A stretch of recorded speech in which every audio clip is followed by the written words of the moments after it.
The Sunday night headline from Axios blared, "Trump's trump card, social conservatism." Now, the article going on to note that social conservatives say they've gotten more from President Trump than any other president. Born again or evangelical Christians made up roughly 1/4 of the 2016 electorate. And of those, nearly 80% cast their vote for President Trump. Faith and Freedom Coalition President Ralph Reed says he has a plan to get both of those numbers even higher.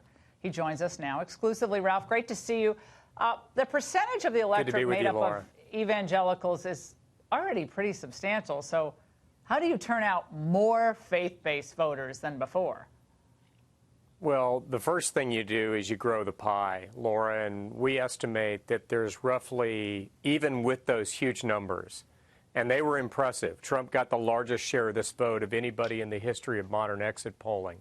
Even with that, we estimate there's somewhere between 15 and 17 million of those voters who either aren't registered to vote or they didn't turn out.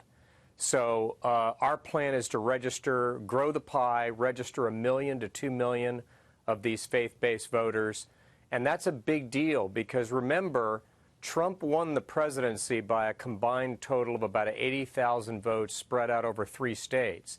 So if you were to add 50 to 100,000 new faith-based voters in some of these key states, it's a game changer. And then secondly, Ralph, hold on, because they are going to, I mean, their plan is to add a lot of new voters too. I mean, they intend to add a lot of the folks who came from Puerto Rico to Florida, like 120,000. So that they're going to bring in more women, more minority. I mean, so they have the plan too. But that is, and I think what they're doing already, Ralph. And I thought of you because I heard this.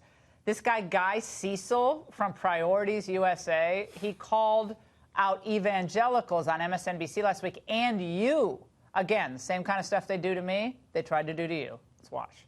Yeah. This conservative, evangelical Christian nationalism that has pervaded our politics, that grew out of the 1980s in a very concerted effort by right-wing Christian conservatives like Ralph Reed and the Christian Coalition, who sought to do their very best with white evangelical Christians to conflate nationalism with their faith.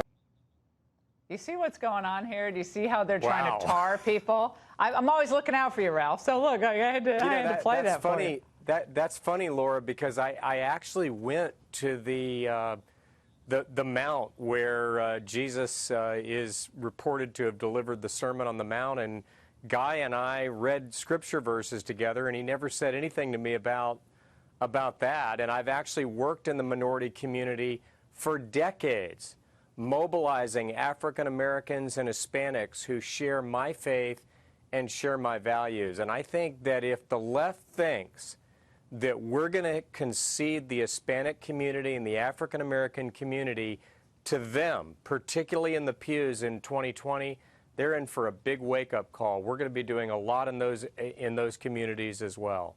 Well, and Ralph, we really appreciate it. We could talk to you for an hour. So much more to get to on this.